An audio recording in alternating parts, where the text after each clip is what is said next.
Okay, we are online. Hello there, out there in web world. We are here to. We're like Nirvana. Entertain us. Wait, is that the other way around? Hello. Hello. My co-host has. Ah, My co-host is making soup for Froggo. Soup is important. this is Well, a great setup for when we hear slurping sounds later. yeah. Look forward to that.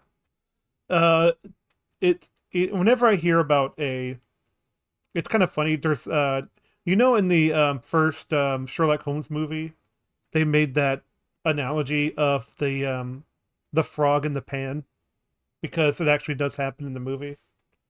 For like, if you turn up the hot too quickly, the frog jumps out of the pan. Off the frying pan. So that's what reminded me. That's what he's doing right now. He's turning up the heat very Yeah. slowly, Mm-hmm. Well, somebody is.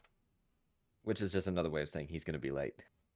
Yeah. Oh, he's here. He's just eating, just fine. He can be out there.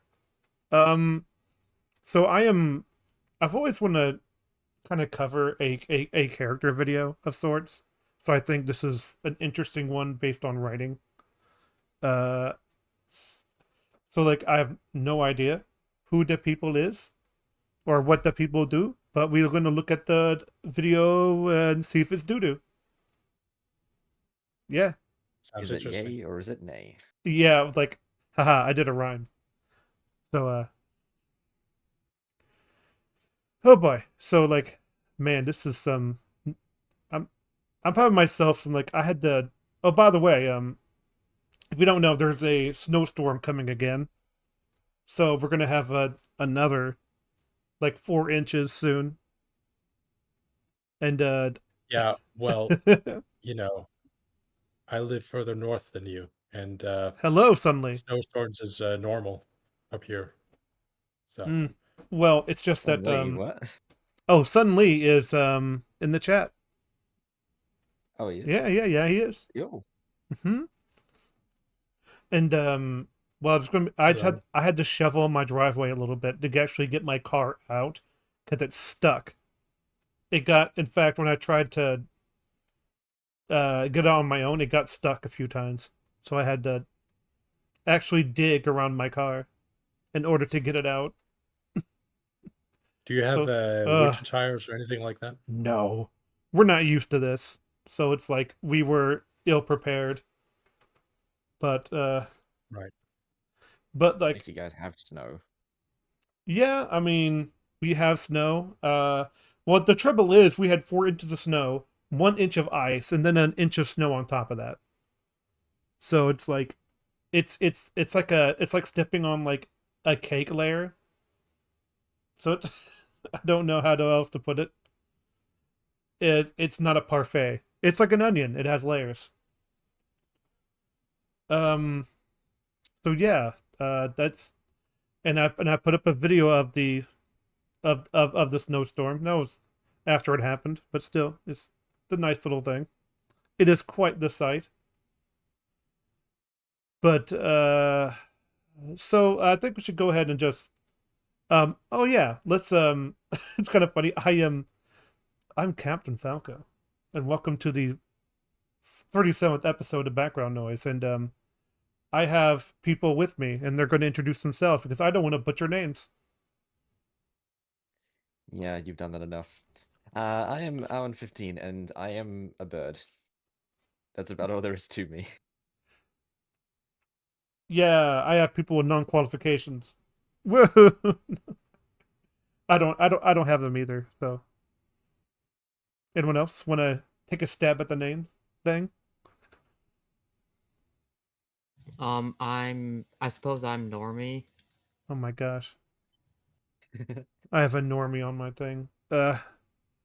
It's he represents the people going to the theaters in droves to see the next MCU product. Can't wait. So and then there's the person at the very bottom. Oh, Yeah, I'm Volix. I am also a bird. Yes, I have a lot of birds. Something about flocking together. I don't know. I'm But back. I am Yeah, an but- Arctic raven, so I'm Hello. further north.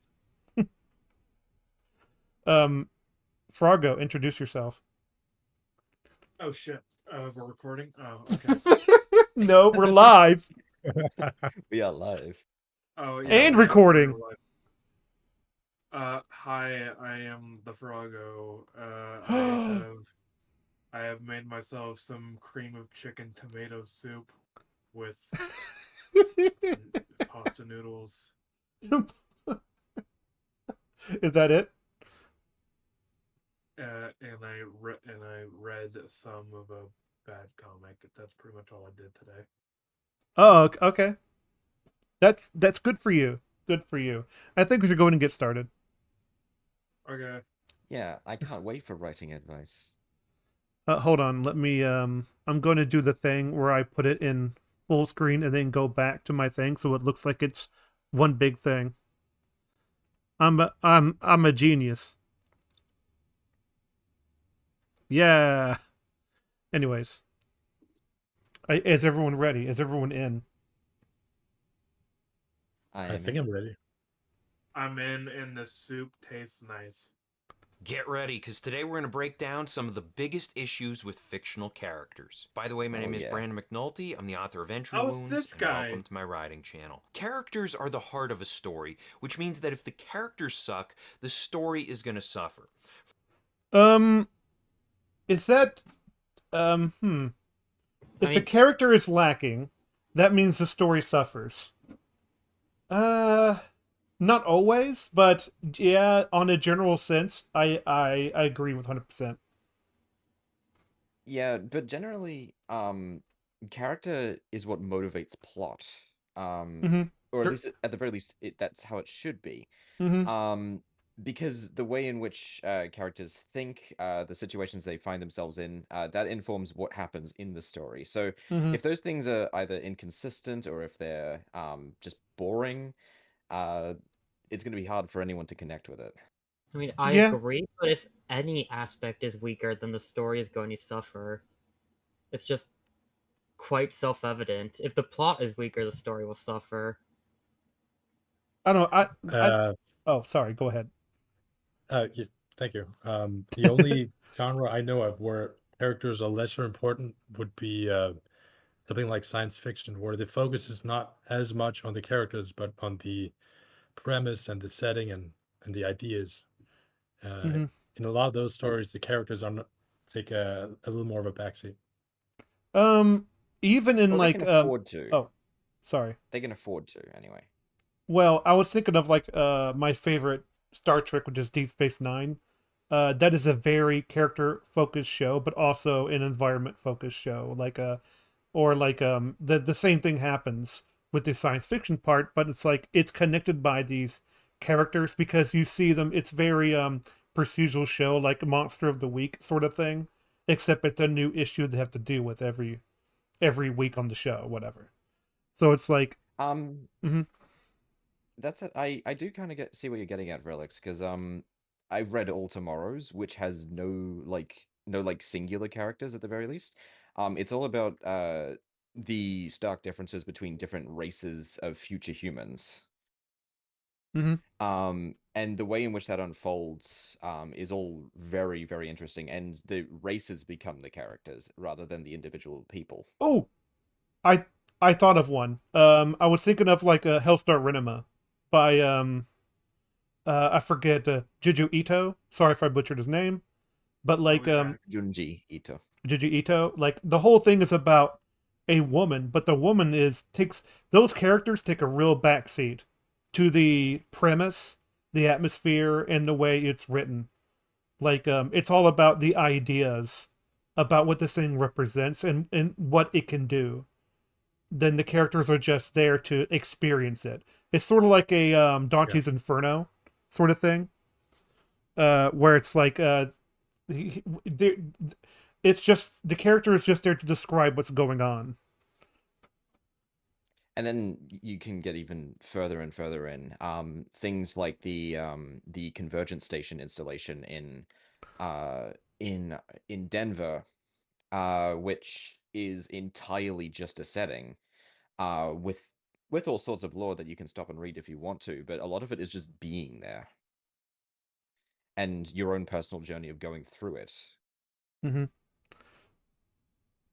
I would argue that But is a form of fiction.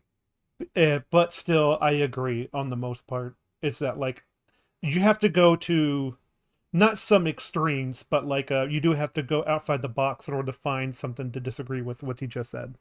So For that reason, we don't want characters who are bland, cliched, or underdeveloped. We also don't want characters who irritate us, or ones who fail to act appropriately. And since characters are so important, today I want to look at 5 reasons why they often suck. We'll discuss each reason, analyze it in detail, and finally we'll check out examples of each. Here's your spoiler warning: the ones in red contain the heaviest Game spoilers. of Thrones. I Titanic, wonder who's going to talk about. I know, right? It's But hold on, he I'm, just said spoiler warning after he showed Jack freezing in the water. yeah, it is kind of funny. He did that. All right, so spoiler warnings for Game of Thrones, Indiana Jones. Temple of Doom, Rogue One, a Star Wars story. Yeah. Here's the thing: does anyone really care at this point? Geez, I wonder who he's going to talk about from Temple of Doom. I will say it's almost I a will nitpick. defend her to my last breath. It's almost a nitpick, but I disagree with the statement that you don't want characters that will irritate you. An It's all irritating about character context. can still be well written. Exactly. Like I've seen the first about 10 episodes of Monster with a couple people on Trend server, Mhm. and there's this one character, Eva, who is a who initially was a rather stereotypical spoiled rich girl, but what's especially interesting about her character is she could have easily been written out of the story by that point, or with her with the circumstances with her father's death and with her romantic lives slowly becoming worse, it could have easily been that they almost tempered her character or made her character a much better person to give the character more of a resolution by that point. But instead, the direction they went is they just made her more almost desolate and more manipulative, more they really leaned into the archetype to the point where it did become much more of a unique character than a stereotypical rich mean girl. It's kind of funny you Like, say that because like I immediately when I heard like annoying characters, I was like, well, the only example I can reach now in my mind is like the first thing that comes up is in Cordelia in Buffy the Vampire Slayer. She's a spoiled rich girl who makes fun Yeah. of everyone, looks down on poverty, but it's like, and she does annoy people. She can annoy the audience, but it's like, mean, but she has a purpose in the show. Like she's still a good character. Yeah, I will say- irritation, like the bad kind of irritation, is often a Mm-hmm. result of the other problems that can arise from character writing, where Mm-hmm. it's just they're an annoying character, but they're also bad. Well, I think annoying character. I can't reach to his mind and read his thoughts, but when I hear like annoying character, what I mean is like a character that doesn't respond in a human type of way. It just annoys the crap out of me that they sort of like, this is projection on my part, I guess, but it's like it always annoys me when people don't act like people, and it just they act like robots or like emotional beings that just fling themselves in like at their emotions at things. It's Yeah, Mhm. it's bad writing where instead of acting in a certain way because of that's what the characters would do, they do things because it serves the plot, like Mhm. not because it's something they would do, but because we need the plot to move forward. it's really convenient for them to do it. Yes. It especially annoys me when characters are written to basically either make stupid decisions despite their knowledge or know too much about Mm-hmm. knowledge they shouldn't have. Examples I would bring up is Arcane Season 2 and Final Destination. Because let's talk about Arcane Season 2 first. Yay. Spoiler alert: Echo fucking goes to a different timeline, and in that timeline, everything is clearly different, and then Echo is kind of taken aback a bit. He doesn't know what's going on, but then shortly afterward, he's told by Heimerdinger, "Yeah, this is a different timeline," and yet Echo, despite knowing that this is a different timeline, he says the stupidest fucking things. Like when good guy Silco shows up, he's like, "Didn't you try to kill? Didn't Vander try to kill you or some shit like that?" And it's like, why would you say that? You know this is a different timeline. Take things with a grain of salt, you fucking idiot. Well, the reason he does say that is because they need to explain why Silco is a good guy all of a Yes. sudden. Yes. The reason they do that is Yes. because they need It's another prompted. scene where Silco directly states a main theme of the story, despite his character not believing in that theme. Yeah, and then there's a Final Destination, which is an example of a character who knows too much, despite what Which knowledge one, he's though? given. Final Destination 1. Oh, really? I remember having this problem before any coverage from EVAP came out about Final Destination. I had this problem where, at the beginning of the movie, as the main character is going through the airport, he is taking way too much concern with things that are. I get that the movie's trying to go like, well, yeah, he's paranoid about a plane crashing or anything like that, but no, even if I was paranoid about that, I wouldn't fucking go, oh my god, John Denver song, that guy died in a plane crash. It's like that's not something. And he's like overly paranoid. He keeps looking at every little detail, and it's only there so that he can pick up on the details later in the film. But I don't know. before Like, giving out of this the thing that character, always got me is like, how does a coroner know about death on all the time? Just because he's a coroner? And I'm like, wow, you sure know the rules. I'm But- sure they'll explain it in Final Destination Bloodlines. Yep. So, anyways, I'm gonna move on. First reason why your characters suck is due to weak introductions. These are missed opportunities to establish characters in a unique, engaging, or charismatic way.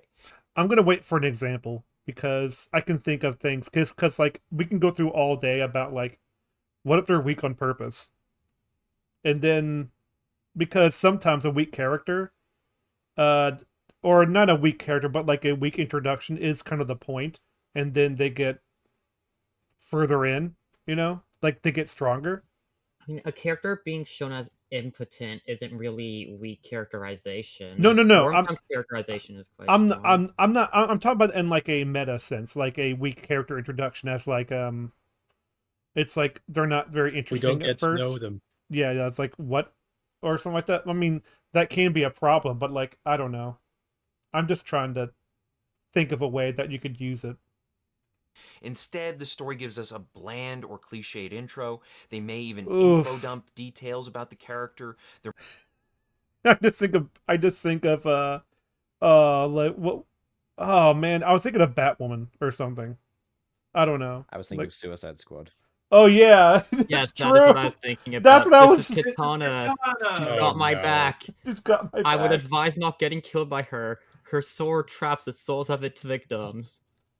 What was the other one that I was thinking of? Like it was an M. Night Shyamalan thing where it's like his name was Cypher Rage and he was able to like become a ghost. It's like, oh gosh, please stop. This isn't really an introduction, more so just really bad dialogue and delivery. Have any of you seen Old? M. Night Shyamalan's Old. No. There's haven't. Is that the one with the beach? Old No. is fucking Oh yeah, hilarious. the beach. Yeah, I remember. It is the one with the beach. Okay. Yeah. So so there are these two child characters, and they want to be friends, and they're talking to each other. And in one scene, they're on the beach, not on the main beach, just a public beach. And as they're playing in the water, one of the kids goes, "Truth game, go," and then the other kid goes, I can't do push-ups, go," and then the What the fucking heck? and then the fucking kid turns to the camera and he's like, "I don't have any friends." It was it's I guess you could say that's an introduction to his Hmm. character of like not having any friends or anything like that, but Also, holy shit. bland and or cliched shouldn't belong in the same category. I don't think, because you can be like, because cliche. Okay, what's a cliche opening? So I will say, it's definitely possible to intentionally establish a character as a bit of a cliche and then expand on that mhm. cliche, or have them go against that cliche Because, in like, you know how a Batman reasonable shows up in every fashion. Batman movie? He stops crime and he drops down or comes out of the shadows and beats everyone up. That's cliche, but it's awesome. Okay, there is such a thing as um I don't know. I don't believe in good or bad cliches. I just believe that, like, if you do a cliche and you execute it well, I don't care. Like, Yeah, so I that's think fine. the idea with like a cliched opening for Batman would just be him coming down, beating someone up, and then just leaving, rather than adding in other elements of his characterization in that story, like they do in '89 Batman, for instance, Hmm. where he dangles that guy off the roof, Yeah, he's like, "Who as just are a you?" very, very clear threat, and says, I'm Batman. and it says, "I'm not going to kill you. I want you to tell With all all your your friends friends about about me." me. Yeah, it's freaking great. Like, Yeah, because it characterizes him. yeah. Like, we actually learn about Batman through Hmm. what he does in that action scene. Like, if he just came in, punched a bunch of guys, and left, we wouldn't learn anything about him. We just learn That's that he punches people. that's still something about his character. He's like, I just came here to do my job and I'm out of here. Like, I Uh Yeah, to a degree. yeah. To a degree. Like, you can when definitely workshop him doing that as Hmm. a character thing. Like they him Absolutely. being ruthlessly efficient. they Yes. almost they almost ruined that introduction to Batman, because if you guys don't know, when he says "I'm Batman," the original line, this was not by Tim Burton, this was by the fucking head of Warner Brothers at the time. He was originally going to say "I'm Batman, motherfucker." Who are you? Is that a Zack Snyder version? I'm Batman, motherfucker. Any so No, this was '89 Batman. oh yeah, that's true. I know, but still. It sounds like the one from Frank That would have Miller. been a different Oh movie. my gosh, it yeah, like it does sound like the Frank Miller one from All Star Batman. He's I'm the goddamn Batman. No, you gotta say the line in full. Are you dense? Are you retarded or something? Who do you think I am? I'm the goddamn Batman. Oh gosh, that's official DC comic. Yeah. Yay! There might be a lack of emotional connection to the character, or the intro itself may be rushed or scrambled up. For an example, let's look at Rogue One. Jyn Erso's introduction is all over the place. During the prologue, we meet her as a child, and we sympathize with her after her mother is killed in front of her. That's a good start, but child Jyn isn't really our main character. There's still work to do once they introduce her as an adult. Unfortunately, however, when we do meet her as an adult, this intro falls flat. She's briefly introduced as a prisoner, then she's rescued by the Rebel Alliance, and once they take her to Alliance headquarters, they rattle off her criminal record in a lifeless info dump. You're currently calling yourself Liana I feel like this is more than an introduction Mhm. at this point. Well, it's Like more like I just say that the introduction is just her as a kid, then she wakes up in a prison. That's it. Yeah, it's also like introduction to the setting and her relationship with her father, and the relationships between Krennic and I haven't her seen father, Rogue One in a etc. long time, and I didn't quite listen. She is bland. I'll give him Oh, that. I agree, Yeah. but I mean, I I think it's a don't perfect introduction then. I don't feel like it's fair to go like, oh, we get to this scene, then we get to this scene, then we get to this scene. It was like, okay, at that point you're going past the introduction. Yeah, but also like you could have done this with Solo. Solo is a much better example. I'll give you your last name, and I'll tell you you're also homeless. All right, you have no people. It's like, what the heck is this? Solo. A freaking moron like wrote that. I'm remembering. But if we're talking the about just like fucking, the first scene that he's in, like, what do we learn about him? I don't know. I have never seen Solo. I'm I just know that remembering part where he's explaining things to him. Like, I'm are you for remembering real? I'm remembering the video where fucking Kylo Ren is reacting to it, and he is just like, how come he just came up with Solo and not the other names like Han Lonely, Han Homeless, Han Sad Boy? That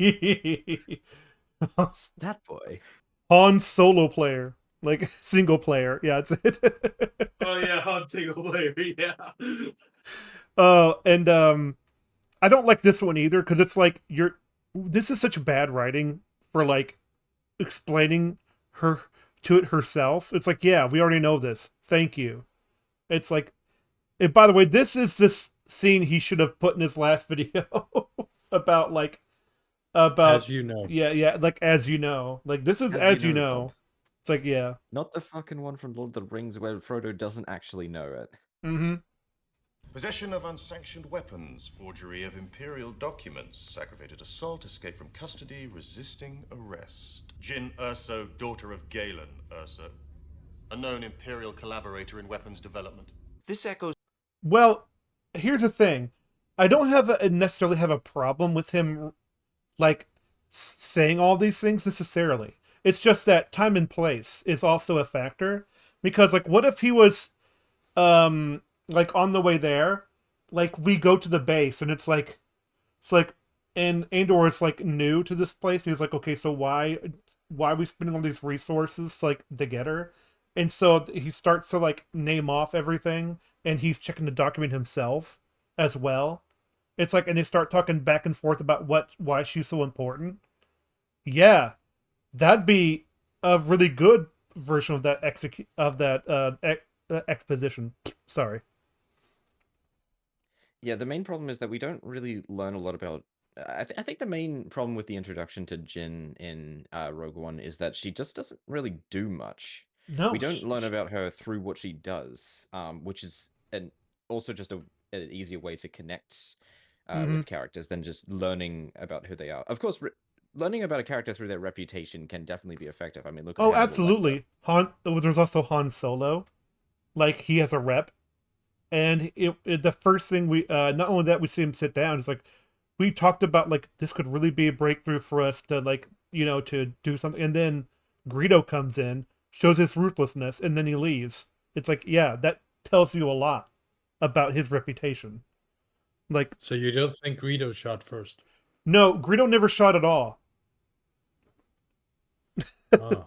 Wait, did they change it? Oh yeah, like Oh, I need to see all the changes. It again. entirely depends on which so- version of the movie you have. So when George Lucas didn't like the fact that Han Solo shot him, he thought that was too ruthless. So it's like he made Greedo shoot, and then Han Solo moves, and then shoots back, and I'm like, that's dumb, and it looks really bad too. With the most awkward fucking head movement you'll. Yeah, exactly. Oh, it's bad. It makes Han look like a fucking character from What If. Anywho, so yeah, I don't know.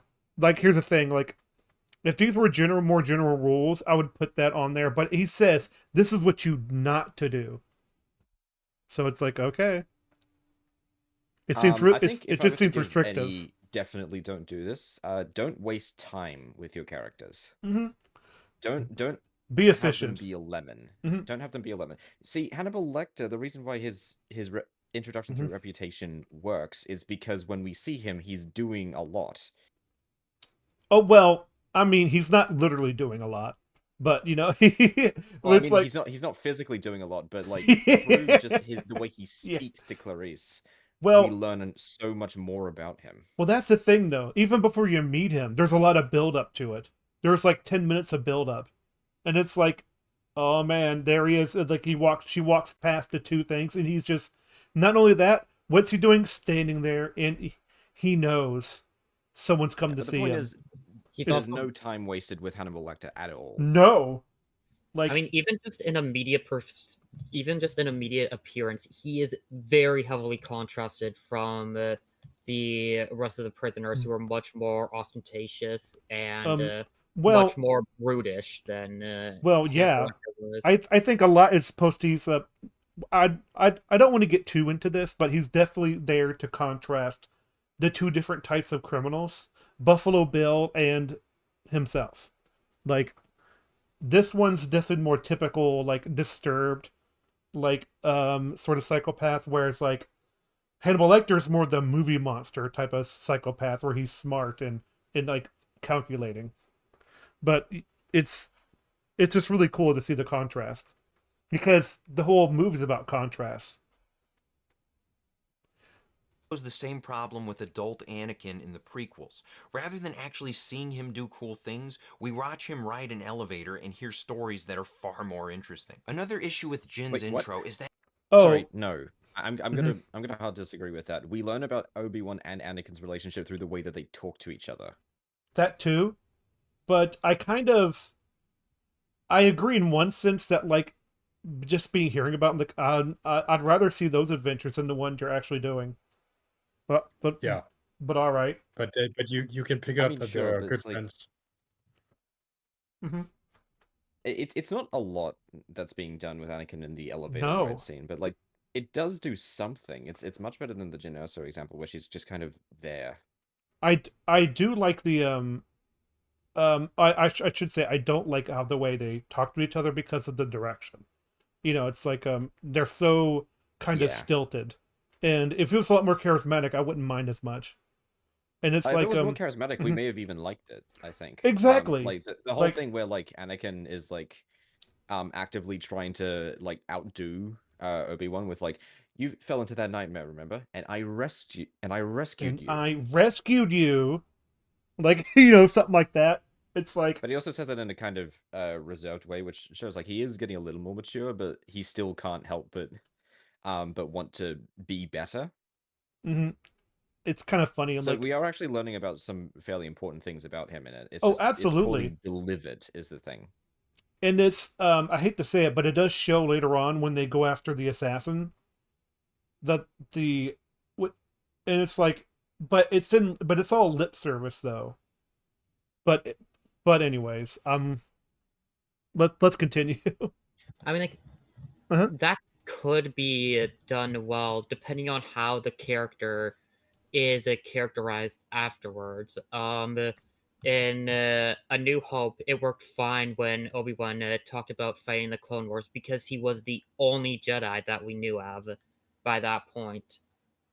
And And he had also done some things Mhm. oh as yeah, well, like the manner in which he saves Luke is quite interesting. Mhm. The way in which he immediately gets friendly with R2 and is like, "Oh, don't be afraid. Oh, don't worry, he'll be all right."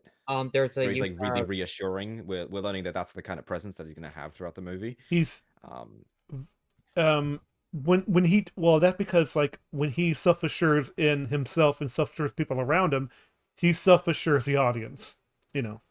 It's very reflective. there's also there's also his force capabilities on top of that. It's reasonable for him to have fought in the it's reasonable for him to take on a mentoring role, Absolutely. and it's reasonable for him to have fought in whatever the Clone Wars are, which we wouldn't have even known about It's a when vibe the movie of released. respect. And so it's like in that transfer to the audience, in that type of environment. Yeah, he comes across in that scene as being both really self-confident, but also really caring. very chill. Mhm. Very chill and actually very nurturing too. Yes. Anywho, He's Oh. he's extremely learned, but he is still quite humble. And you can definitely infer that he learned that humility throughout his life. and he's still able to like try to be reserved, but it also like when they take action, it's like, man, this guy, he's kind of under. You can feel this experience that he has. And I think it also helps that it's Alec Guinness. Yes, that's what I was getting ready to say. Yeah. So, anywho, let's continue. That nothing about it brings our protagonist to life. She's got skills, but we don't see her being active or charismatic. It's not until 30 minutes into the movie that we see her rescue a little girl from danger, and while that moment has a little spark to it, it still feels cliched. Not to mention shoehorned in there because Jin has no connection to this kid and never sees her. What? Well, it's Well, saving What the does cat. that have to do with What? anything? It doesn't matter. It's saving the cat. It's saving Like, the you don't need cat. Yeah, that's what the trope is called, saving the cat. You guys Oh. remember when we were watching Curse of the Black Pearl, and there was that kid who was like screaming when the pirates were attacking the port, Port Royal or something Yeah. like that. And Yeah. we didn't know that kid. We don't know his connection to Will Turner. It's just cliche for Will Turner to be saving a kid. It's like, no, it's a character It's just moment. no. It's not just a character moment. It's more It's like him deciding to be selfless. so I always consider things that doing multiple things a juggling act, and how good is it at doing the juggling. So it's what that sort of scenes are doing is that it says this place is actually it the first ball in the air is this place is livable, which means if pirates attack it, there's going to be innocence in crossfire, and the kid represents that. Okay, Yeah. so and then hold on, I'm not done. I'm sorry, but like Sorry. it's my show. No, I was kidding. I'm just kidding. But like, and then you have Will Turner, who's also lizard, and we know he has the skills, which means he's going out there to actually do something about it. Um, he's quite. Not only is he confident in what he can do, I'm trying to say, like, we don't. He's in danger, but he's going to be fine, I think. So it's like, it spreads that vibe to the audience, and so he sees in part A, part B, like collide. Will Turner, kid, saves the kid, shows he actually does care about, like, the people around him. It tells a lot about his character, and it tells a lot about what's going to happening in the arena. It makes it feel like this is actually happening. It's like, and boom, you've juggled successfly. Well, I mean, why here's should the I thing. care if the firefighter saves a family if I don't know who the family is? Yeah, that's what I was gonna say. Is like that is such a stupid statement. It's like It those is characters kind of don't know dumb. each other and they don't come back later. So it's kind of stupid. It's like, would he say that thing about James Gunn's Suicide Squad where they choose to save the people being attacked by the giant starfish? We don't know. Those people don't have any connections to them. Why should we care? I was thinking of Spider-Man 2 when like Peter saves that kid from the fire or whatever. And he's Yeah. like, yeah, there's another family that that died in there, but you had the power to do it. If you still had your spider powers, you would have to and like he feels the responsibility again. So it's like, Well, yeah, he didn't know that family, but it still had a heavy weight on him because because every person saved represents Uncle Ben in a way. wow, Captain America decided to save those hostages from the Chitauri. We don't know those people. Yeah, I mean, them Listen, not we can- knowing who it is Mhm. relevant to the characterization as well. It's relevant that they would save somebody they don't know. No, yeah, Anybody exactly. would save their mother. It represents the innocent people, as like I said, in the little kid. It's like it's really simple, like writing 101 type of stuff. Like but I want to go over that again real quick. Alright. Not to mention shoehorned in there because Jin has no connection to this kid and never sees her again. It's simply a throwaway moment for a throwaway protagonist. What do you mean shoehorned? Shoehorned. There is going. How is it Like, it's- shoehorned? That's weird to It's say. It's a village. It's a city, and believe it or not, It's a town. unlike It's a place where people live. There are kids. unlike No, Star Cap- Wars today, believe it or not, there's actual people who live inside those villages that actually get in the way and can be hurt. Who knew, No, huh? it's towns. Okay, they're always empty at all times. They're always towns, That and boy is suddenly abandoned. it's kind of funny. It's just kind of funny how, like, man, remember when, like, you went to Tatooine and the people got in the way? Who?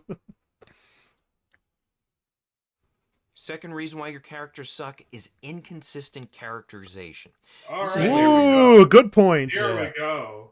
Yay! Hey, guess what, people? Continuity matters. Inconsistency. And you know what happens when the continuity doesn't happen the way it should? Cause and effect no longer exist. someone is portrayed one way, then they start acting out of character for no good reason. For no I have a really reason. good I have a really good example. Hold on. Okay, Yeah, go ahead. go ahead then. My example was gonna be, what was her name? Was it May, right? May in Acolyte. Oh, for goodness sakes. Alright. I don't even remember. Yeah, Uh-huh. the evil twin sister. Oh, right, yeah. Okay. Oh, yeah, Where- they flip-flop all the time. They both do. It reminds me of Yeah. Kylo Ren, who's not a very good character. Yes. He flip-flops all the time about being good or want to be evil. Adam Driver does not a good character make. Correct. God, Star Wars has a lot of those. Well, that's because they're bad at their jobs. Yeah, but then they're also, and then also when the actor is bad, it's like it becomes very clear. Oh yeah, this is a shit character. It's kind of funny because, like, they use a lot of, like, it's like, oh man, we're losing numbers. Better bring in star cameos. It's like, oh no. Anyways, you guys talk about something. I'll be right back. Okay. I mean, if we're staying on the Do topic, you I also, will- how do you guys feel about, oh, we just started talking at the exact same time, I think. Yeah, go ahead. Like sometimes there's a very pivotal moment for a character where we learn something about them, and then we realize, okay, this is very important, and then later on they just completely ignore it. Oh, you know, I have another example. Supergirl, not the CW show, the 1980s Supergirl show. No, not show, movie. Uh, that has such a fucking inconsistent characterization for Kara, because you know Kara loses the core of the world because her buddy or mentor wanted to fuck with the core for some reason. Uh, they lose it. She's like, I'm gonna get it back, so that so that my friend doesn't get in trouble. So she goes out, she gets in costume, all that sort of thing. She's searching for the core. What does she do instead? She fucks around and hangs out at a school, like a whole ass school. What? And decides to be there as a student. And it's like, why are you doing this? You have a job to do. You all lost the have core jobs. to your world. Hello, I am back. And Welcome back. it's not just Kara that gets that fucking inconsistent characterization. It's the villain too. Because when the core just so happens to land in her picnic, the villain goes like, "Oh my god, this core has such immense power. I can't wait to use it to take over everything." And then later on in the story, What she are we doesn't talking do about? Supergirl. Oh. She decides not to use the core at all for like most of the movie. What does she do instead? She wants to fuck this one person at the school Kara goes to, and the most of the plot is centered around Supergirl and the villain trying to get this one guy's dick. A case of inconsistent characterization that is quite annoying for me is Cassandra Cain in what was the DC prior to New 52? But Old Cassandra 52. Cain in the continuity before New 52. Didio hated legacy characters in general and wanted to write out a bunch of them. So Cassandra Cain became evil over a very petty reason. I believe she became evil off screen while Bruce was on vacation with a couple other Robins. And there's one point where she's trying to kill Supergirl with twin red sun swords, and this isn't an inconsistency, just retarded. She's trying to kill Supergirl with twin red sun swords. Supergirl is nearly dead. Cassandra Cain jumps up with both the swords to go and do some sort of slicing motion, and then Supergirl grows spikes out of her back because of, I believe, it was kryptonite poisoning. She just grows spikes out of her back right at the moment she's about to be killed, impaling Cassandra Cain, and then just leaving her there. I thought we were talking about character inconsistency. Oh, Guys, Cassandra Cain's was inconsistent. They had to write Okay. it off that it was given a. You just serum. had to talk about I've- that big contrivance, didn't you? Yeah, Yeah. that bit was bizarre, but Yeah, they yeah. had to write it off that she had a literal serum that made her evil because it made no sense. I don't think that's inconsistent. That's just bad writing. Oh no, Cassandra Cain's All of it character is was bad extremely writing. inconsistent. Again, they had to explain Yeah, it but away. I'm just. years I know, after I the know, fact I know. why she had a serum that made her evil because Yeah, it they had to didn't make retcon sense. it because of how bad it was. So, anywho, let's before we proceed, yeah, uh-huh. I can't just wait for the realized- example of inconsistent characterization. I hope he picks a good one. It's Go probably gonna be ahead, Daenerys, but like, Go ahead, Relix. Good I just realized how much work I got tomorrow. Like I thought it was a half day of work. It's a full day of work, so I gotta go now. All right. Oh, Because okay. it's almost Okay. midnight. All right. See Be you, careful. Relix. bye, Yeah. Brill. Yeah, Have a enjoy good the night. characterization. Yeah, sure. Absolutely. Bye-bye. Bye bye. Bye bye. Yeah, that character in particular was like probably there the was most 4. dedicated to her, probably the most dedicated to her morals besides Bruce. She was very morally rigid and very much viewed the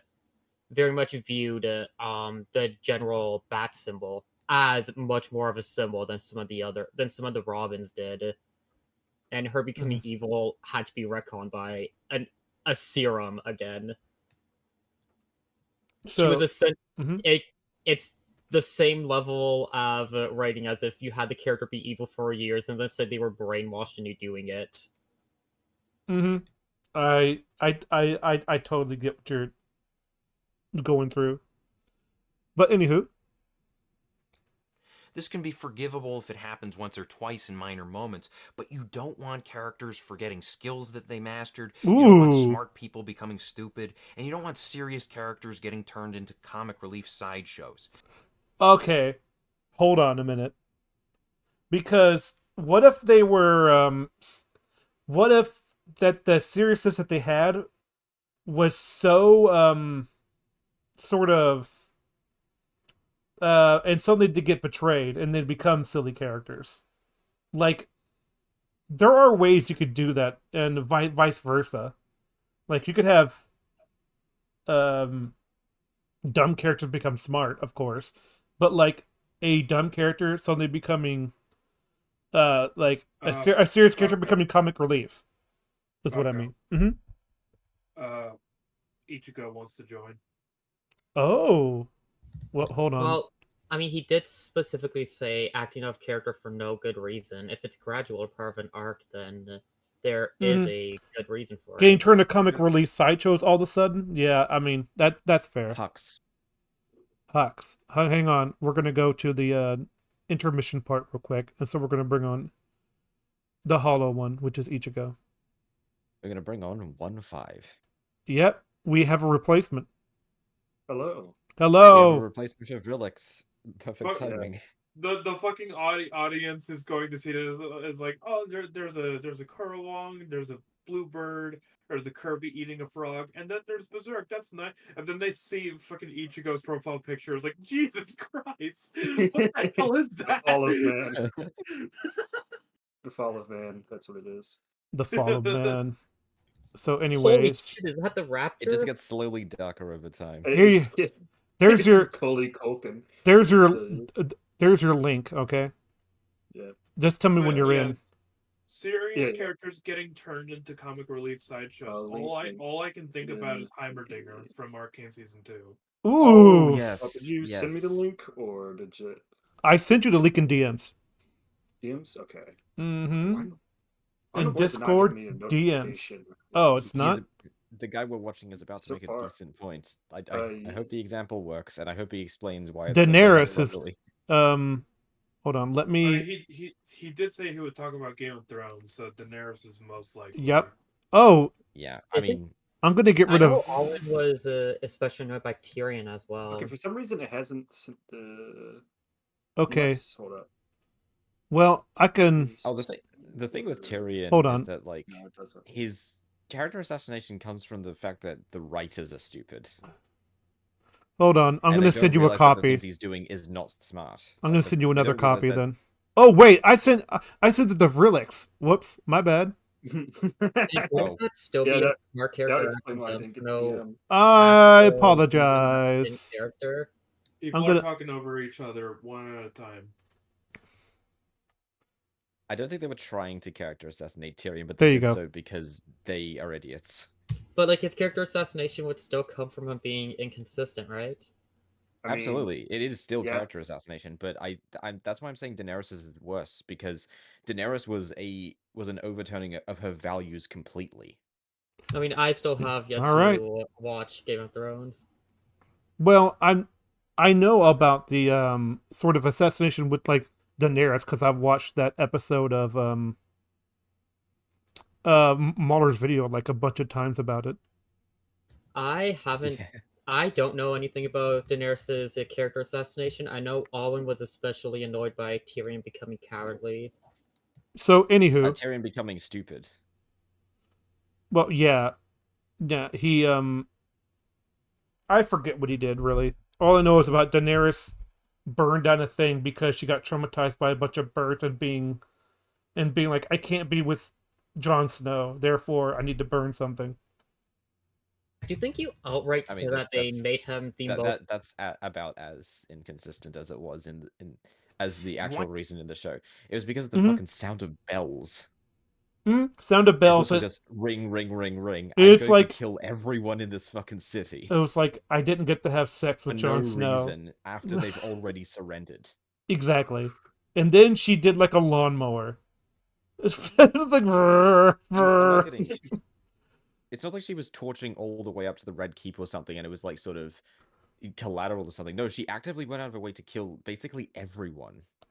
including the women and children, which is something that Which I know Is she completely out of character. against Yeah. her, which is completely against her values, because the Mhm. whole reason she wanted to become queen was so that she could liberate people.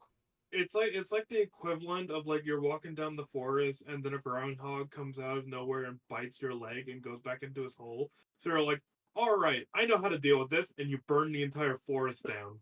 Yeah. But also as an eco warrior. As an eco, yeah, that's Yeah, you're right. an eco warrior. You go through a groundhog bites your It's foot, kind and of so funny you decide to say burn that. down the whole forest. I'm thinking of Sonic Set AM, where it's like, gotta go fast. Anyways, Eggman, I'm on your side now. It's like, whoa, wait a minute. You're an eco warrior and you're a freedom fighter. Not today. I'm an authoritarian. It's like, okay. Authoritarian. I wish I had more to add to this, but unfortunately, I've not watched or read Game of Thrones. So It's cool. I've seen a bunch of videos. We're fine. Want so characters to be true to themselves and to develop naturally. One of the most agonizing examples of this is Tyrion Lannister from Game of Thrones. A swish and a miss, but we could still rebound. Still works. We could still rebound. All right. As many I of mean, you know, it's not Tyrion Daenerys, but this is good. starts off as a clever and cunning character.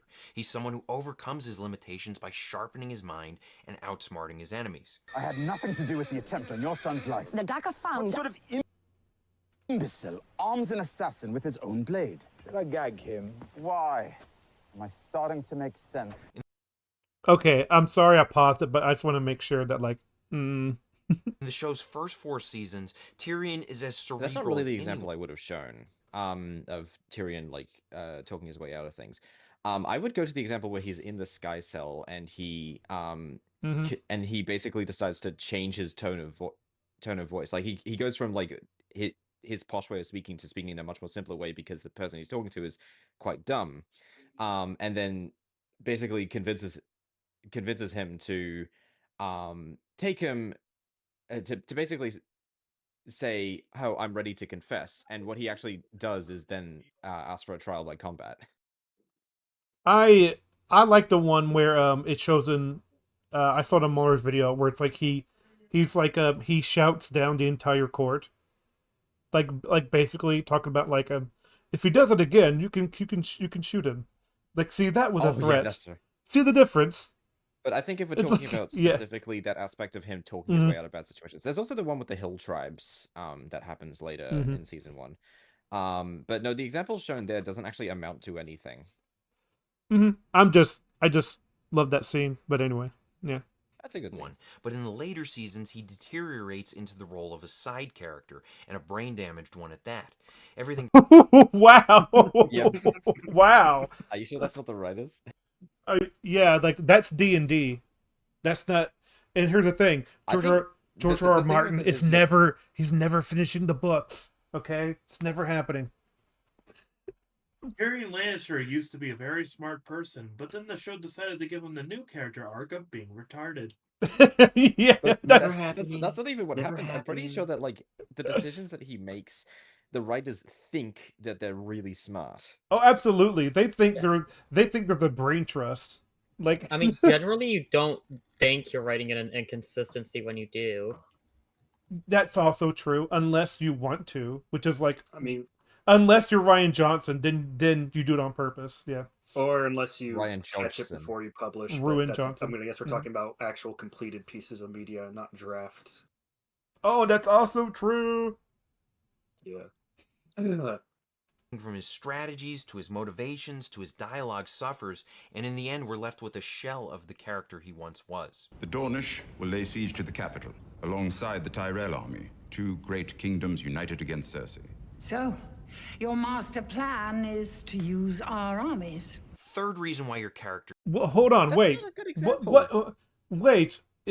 What would be a good example of him being a inconsistent? Let's see. How about the one where he goes against up the gate and he tries to talk to like the wall Yes. of Oh, King's yeah, Landing? That's exactly the Him- example that you Yeah. should be using. The Him one where fucking he tries to telling appeal to Cersei. Cersei's fucking humanity. Yep. Yeah.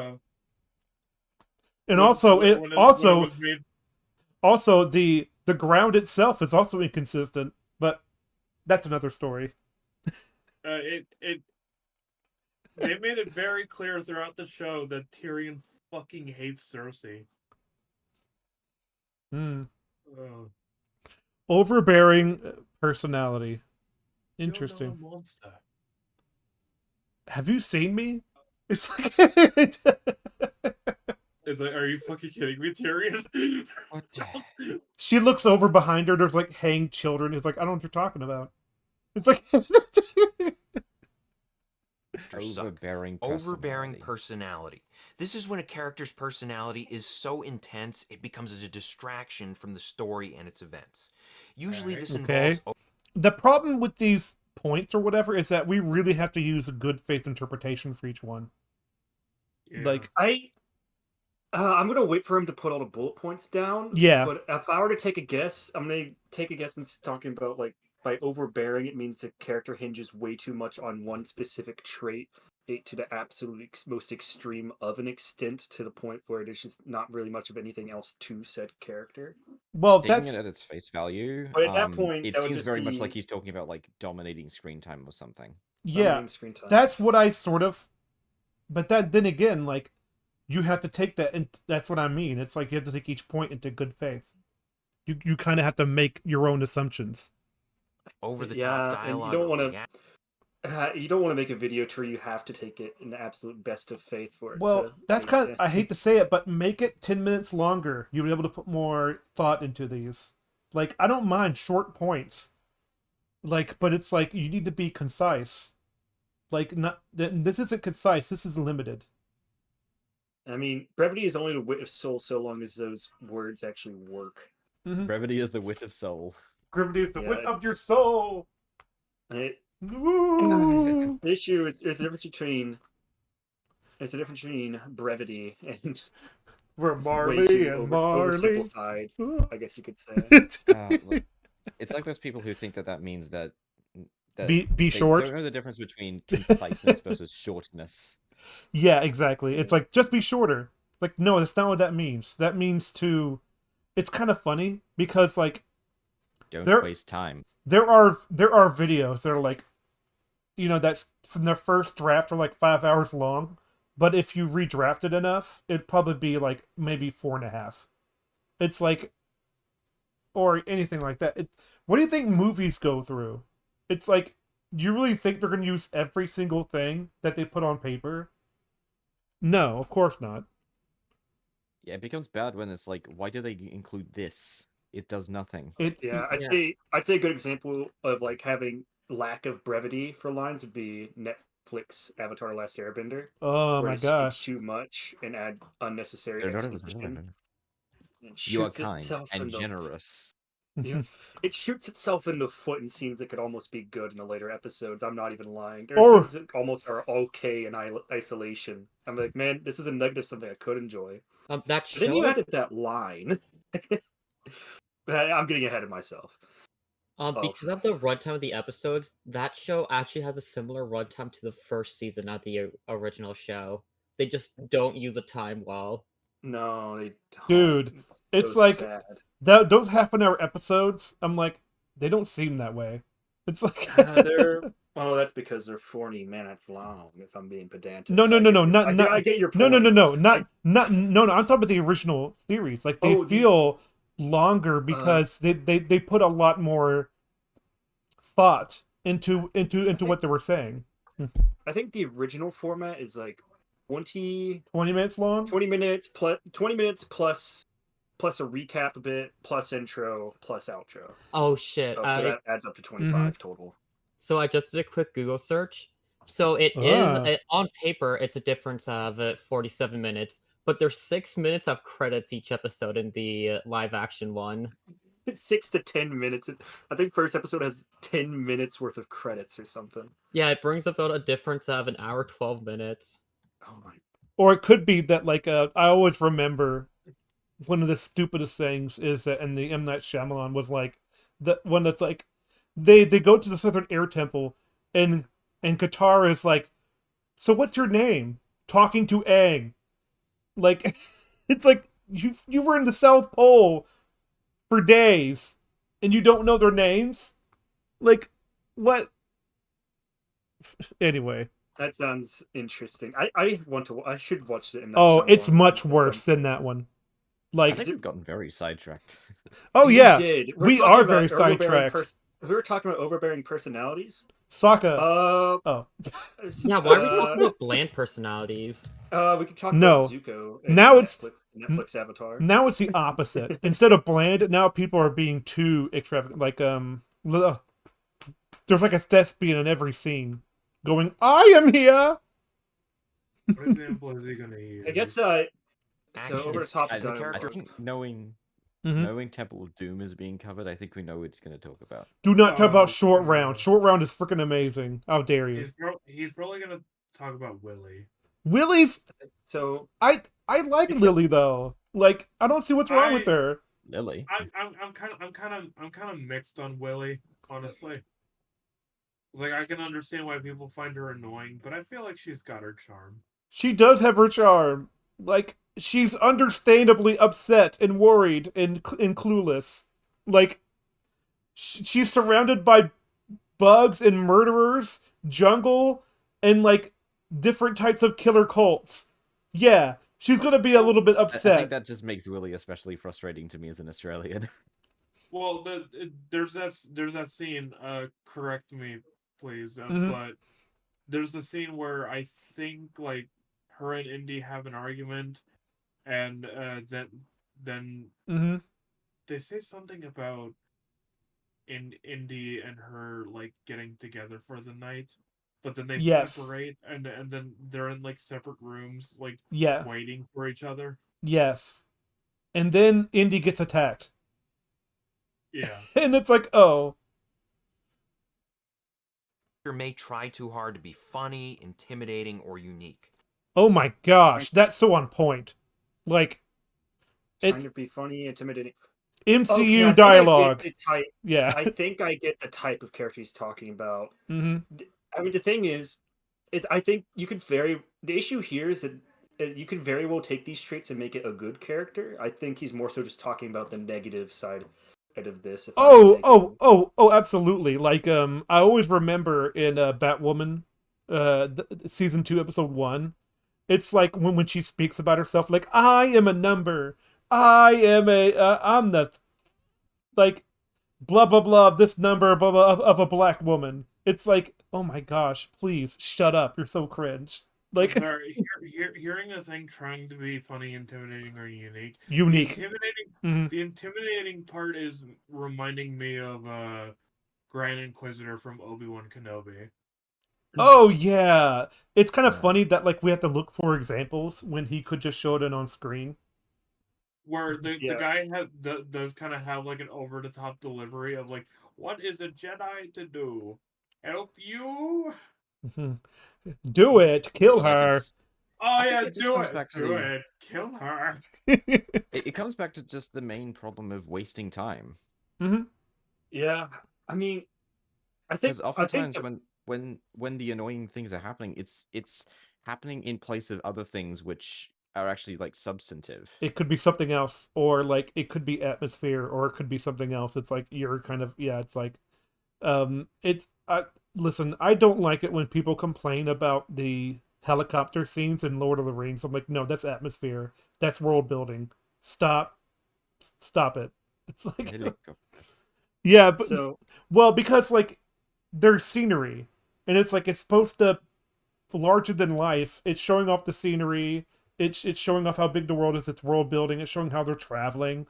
It shows you how big the world actually is. It's like, yeah, that has a purpose. Stop saying it's a waste of time. I mean, the big one that causes a lot of argument is the opening of Space Odyssey with the gradual evolution. That's not a waste of time. That's... It's not. It's not. I agree it's not. Yeah. But you'll find a lot of people who disagree with that, even though, of course, the evolution is gradual, and they still progress the... not the characters, but they still progress the, I suppose, characterization of the chimpanzees, or establish the environment in every scene. By the way, we've only got through 4 minutes, and it's been like an hour. Yeah. So, So I'm already An hour and detecting... 6 minutes to be correct. So I'm gonna guess the main problem with this video is fucking wording, because it's like 5 reasons why your characters suck, and then he's just mentioning these traits which could be fine, but he's only just covering the negative aspects. Of them, so... well, yeah, It's because broad stroking. yeah, it's too So- broad. Yeah. So maybe if you put in like a over the top, maybe if you even put in like trying to be funny, intimidating, or unique in place of a substantive scene, like I mean- I could be like, okay, there's substance to that. But Well, the instead whole it's thing, just trying to be funny, intimidating, or unique.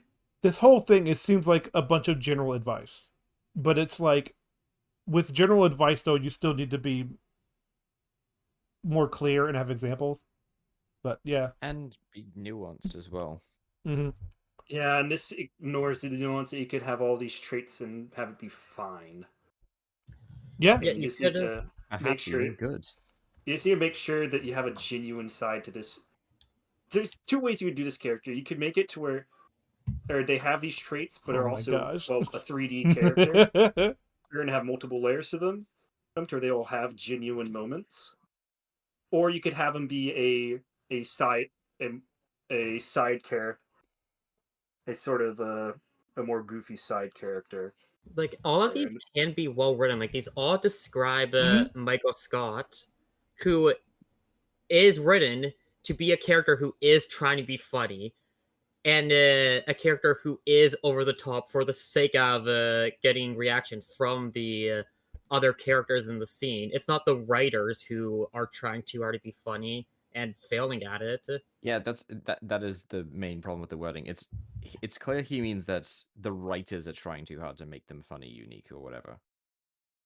rather than the character is trying to be those things. Well, I mean, I can agree in True. spirit to a degree, but this is poorly worded. execution. And Yeah. also, I don't think it's necessarily 100%. Of course not. It's always going to come down to execution, like always. Let's see what he says about Willie.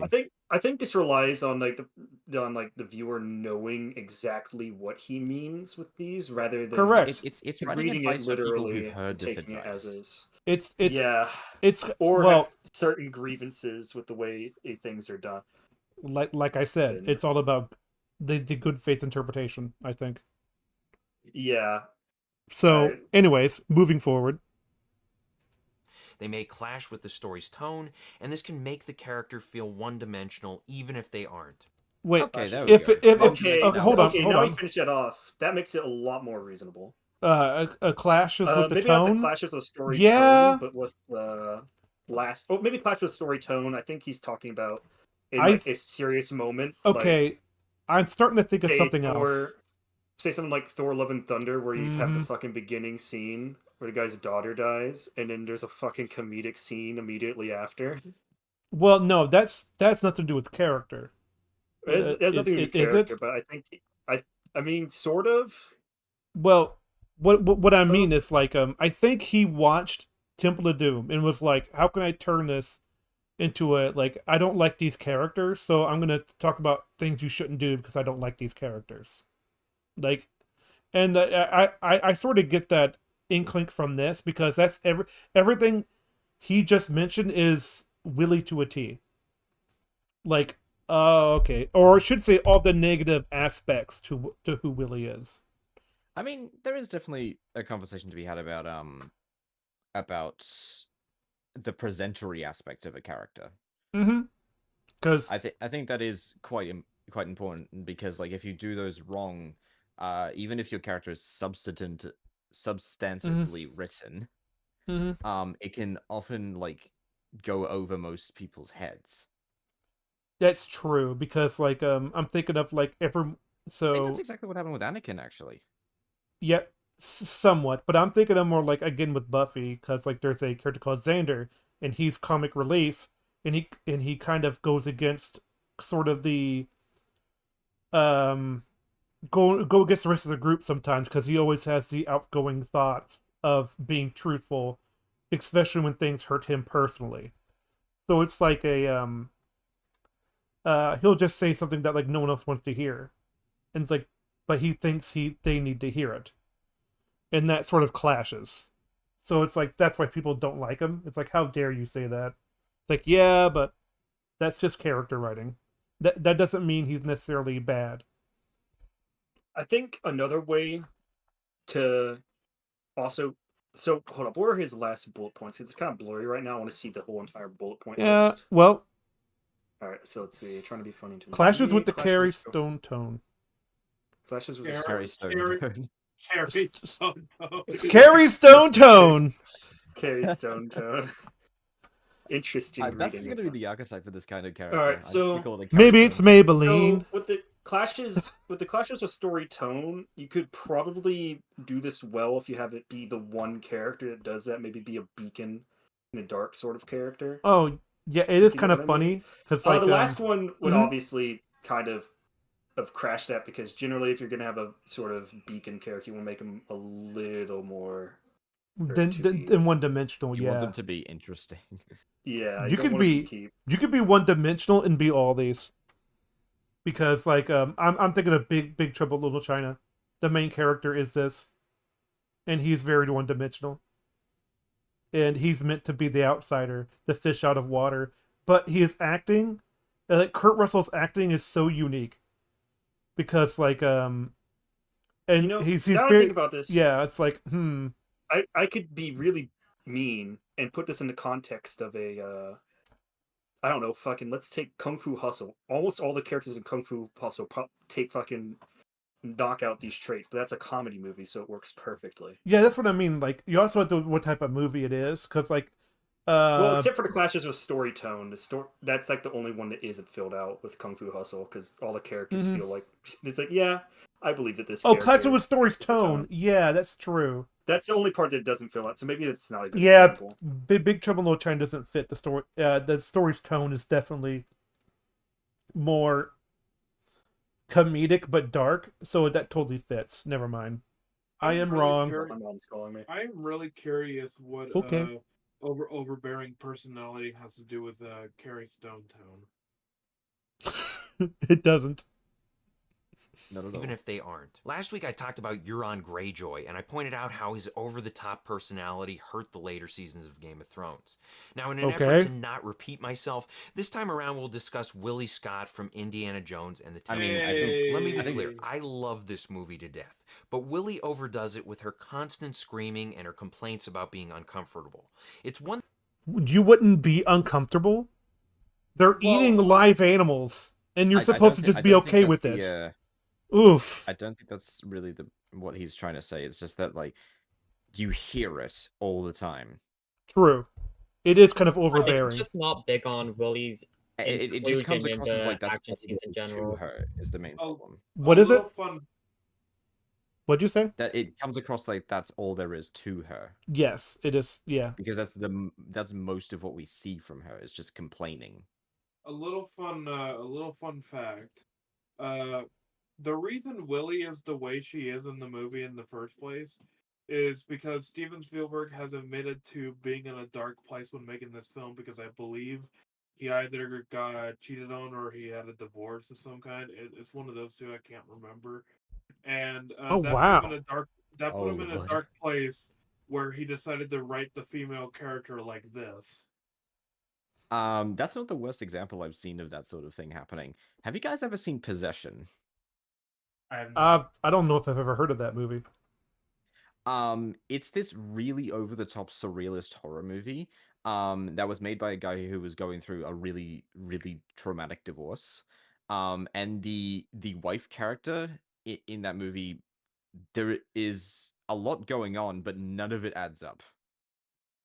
And she's extremely over the top. She's like at the same time really like distant from everyone, but also is willing to outright draw blood in a fight. And she doesn't react. No one in the movie reacts to anything naturally, but she especially is extremely irrational in a way that's like really funny. And the movie's trying to be like really dark and everything, but it ends up just being really funny, at least to me. I know the people I watched it with were definitely disturbed by the movie, but I just wasn't because I've seen all of it before. Oh, yeah. And Yep. so when you just take it like a little more of a step back and an objective, not really an objective look at it, just a more not immediately reactive look at it, you start to realize how absurd everything is, and it starts to become really funny. All right. Watch Possession if you want to have an acid trip, is all I'm saying. I remember watching Dead Alive, and I was so surprised by how much comedic stuff is in that movie. But yeah, it's just... I think Possession might actually be one of the worst movies I've ever seen. Ooh. I mean, you were saying that Rise of Skywalker is the worst movie you've seen, and you've watched Possession yesterday, so... Yeah, I would I just realize know how that much that's kind of a you're not statement a fan that doesn't of really it. apply because most people haven't seen Possession. That's fair. Most people have never But seen... I think the only thing that puts Possession above Rise of Skywalker is that, like, Possession seems very much like it's the creations of a madman putting his heart onto a page. That's a lot more appreciable, and like that, and from what I've heard so far, that it transfers, like, to the film. Yeah. So... One thing to introduce her as a diva who's accustomed to being pampered, but what makes her feel overbearing is the fact that she screams at every opportunity and keeps complaining about trivial things late into the movie. Trivial things? It's more than that. It's more that just that the film goes out of its way to create those situations for her to do that. Mm-hmm. It's not that she's acting out of character in any way, or she's being unreasonable in any way. It's just that the film just feels the need to hammer it in. okay, I can see that, but I just don't like the idea. It's like, she's screaming. Like, yeah, she's covered in bugs. Yeah, she's It's being... Australia. Get used to it. No, this is not the same thing. Okay.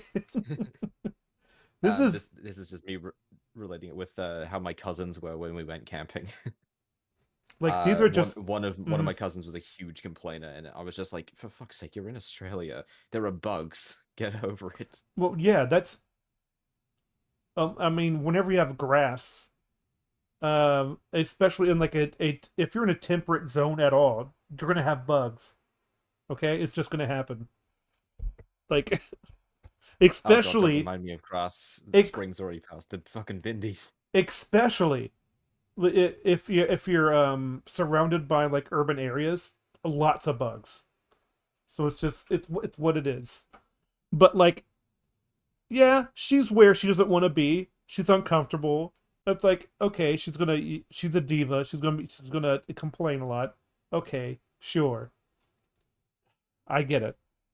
But And then they show it over and again, over and over and over and over. Oh my god, is that Zeddy? I don't see him. Yeah, he was in the general chat just briefly. Okay. I actually think she could have been a decent character if she had been toned down. She has an Yep. arc, she has relatable qualities. It's just a matter of taking her personality and being more selective about when to unleash it. Like, I can totally buy the idea of her screaming when she sees a man's heart ripped out of his chest. But when she screams near the end after encountering bad guys that But no, it's like, yeah, she looks in front of her, and suddenly they're right there. Yeah, she's gonna scream. Yeah, they teleport. Oh, absolutely. Would you scream too if all of a sudden they teleport in front of you? It's like, because yeah, having not- there's nowhere to go. You're gonna scream. So I She's haven't already seen this encountered movie, but throughout I get the impression that the better criticism would be that they don't need to put her in this scenario over and over again and that just gets to the point of being redundant. Yeah, and it We're prevents us from aware. learning more about her. Mm-hmm. Like, we're already aware that she'll react Like, to what's these her situations in that diva way. life like? You know? Well, she does say that a little bit, but she's like, I'm Yeah, used but to I'd like being to in know hotels, more blah blah about that. blah. Like, Like, yeah. I'd like I flesh, guess. please. I guess, but I've just never been annoyed by her. So I'm like, okay, feels a lot. What I am else you because I got? just can't stand her voice, to be honest. All right. the movie, That's that's just just me. too much. Fourth reason why your characters suck: unconvincing goals and motivations. When we talk about goals, we're talking about what a character wants. When we talk about motivation, we're talking about why a character wants that particular goal. Michael Corleone, for instance, wants to gain power. Why does he want that power? So he can protect his family. Protecting his family is what drives Michael and makes him such a compelling character, especially when we see how pursuing power actually leads to the destruction of his family. Not all characters. Well, yeah, you become the thing you sought to destroy. Yeah. What I missed. So Yeah. I will have to say I'm not sure I 100% agree with this. Funny What I Games That's what being makes a- him a compelling character. There's more to him than that. Oh yeah, of What course. But specifically for motivations, in Funny Games, the antagonists are meant to be are mainly meant to be stand-ins for the audiences want to see horror, what I and missed. it's very much it very much is a commentary on the slasher genre, even though most of the And part of slasher it is that it is movies are unmotivated. Like yes, part of that it, is part of it is So- that their crimes are actually completely unmotivated. There's a whole scene where they make up motivations for why they're doing it. Mhm. Okay, It's almost like so- more of a force of nature at that point. Well, Yeah, they are kind of force of nature characters, which is a sentence I never thought I'd say. well, the whole or like a oh sorry, go ahead. well, there are like, what was it? I was trying to like oh man, I'm totally blinking now. Never mind. Go ahead. What, Okay, I- well, what, if I- I was what I to give- missed? What was his point? It's about goals and motivations. Oh, and now I it's- remember. Yeah. Okay, so the thing is, like, he just went through the whole thing of like, the reason why it's interesting because he destroys the thing he wants to be. Yeah, okay. But I'm like, so on paper that sounds really interesting, but what if it wasn't? You know, like because like the reason he knows that it's a good thing to mention is because it is The Godfather. You know, it's known for being one of the greatest movies of all time. I You mean, know, like, if I want to give another but example of oh, sorry, go ahead. Actually, I'm just gonna say, with the funny games example, the lack of motivation is sort of it is the interesting part. It's Oh, for yeah, sure. it's a standard for that section of, oh, what motivates them? Probably nothing. They're probably just doing it because. Another. Um, Oh, sorry, go ahead. what if Sorry. it's just that it's just mhm, it's just sheer pure enjoyment is sup? why they Hey, do look at it. that. Yeah, sup? Zeddy Beretti. Another example would be Griffith's motivation is largely that he wants a kingdom because he wants a kingdom. He idolized it as a kid when he saw in the distance playing as a boy and wants a kingdom. But what's a large part of what makes that interesting is that he is able to cultivate this cult of personality around him during the Golden Age arc. But also, what gives his character depth is the central conflict. It's him struggling against his humanity to attain more power. It's not the motivation itself. Mhm, Like, I genuinely think the It's mhm. central about how conflict. all these elements connect to each other. That's where we draw the interest from. Oh yeah, with the example of Griffith, we only learn that he's unmotivated close to the end of the Golden Age arc when his character changes drastically. It's because he is a portray because his goal is portrayed as framed as almost noble initially, and it's through the Fall from Grace arc that he gets in the Golden Age arc that we start to question his character more and more as we go through it. Um. But Oh, okay. I do really think the central conflict of a character is much more important than their motivation, and that's what gives them a lot more depth. So, what example did he He's use about for goals and motivation? Oh, do you want me to turn it back a little bit? yeah, let's Yes, go back. please. All right. He just said that Come the on, motivation is what use. makes Michael Corleone Michael interesting. Corleone, for instance, wants to gain power. Why does he want that power? So he can protect his family. Protecting his family is what drives Michael and makes him such a compelling character, especially when we see how pursuing power actually leads to the destruction of his family. Not all characters are compelling. The interesting part is how his goals and motivations relate to each other and to the plot. Right, Mhm. like it is interesting that he is driven to betray his values, but he could be driven to betray his values while still just wanting power for the sake of power. Like I do agree that his motivation does give him more depth. I just don't think complex motivation is necessary to give a character depth. Yeah, Um. it's all about the ways in which everything connects with each other. Because the reason Mhm. why it works in funny games when they have literally no motivation is because them having no motivation is contrasted heavily with how brutal they are. So. It's the way in which they Oh. connect with each other. It, am I okay now? Is this good? Yeah, Okay. I've said everything. Okay. I'm just joking around a little bit, but so it is kind of funny how like he puts you know the it's a really famous example of this sort of situation, which is why he uses it, which is fine. But then it's like, but the only reason I think that he puts it so shortly, because yeah, we all know sort of thing, because like, it's more interesting, because like, it's this gangster sort of film with this, and he destroys his own family through trying to protect his family. All right, that's cool. But then there's like, what if, like, we have two things on paper, you haven't seen a product yet, and here's the thing, like one of them does sound more interesting on paper, but that more interesting sounding on paper turns out worse because they didn't execute it very well. So it's like, I just, I don't know, it just feels kind of empty. So, an example I would use for weak motivation, uh, Kung Fu Panda 4. The Hmm. chameleon's motivation is literally just she's evil because she was too short for kung fu. What?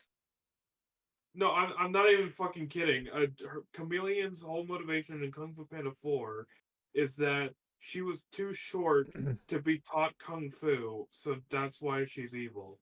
Mantis. Exactly.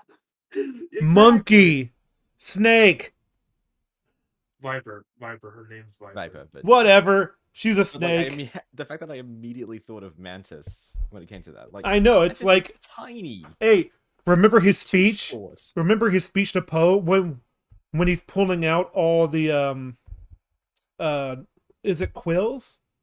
Or was it like Acupuncture. acupuncture, Yeah, right, he was sorry. doing acupuncture. Is what acupuncture is that like who am I to judge people by their size? I mean, look at me. That he says that.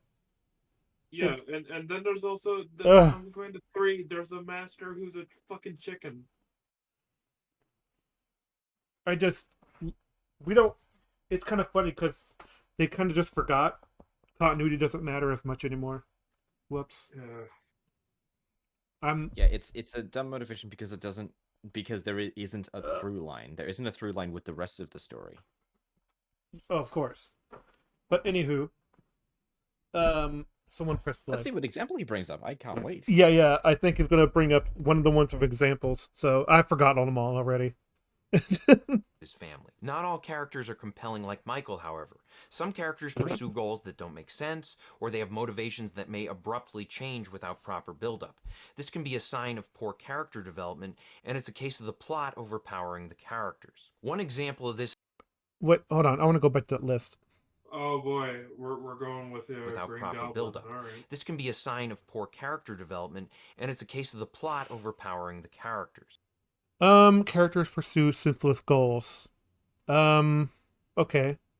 So what I'm guessing is that all these need to be put into one sort of point.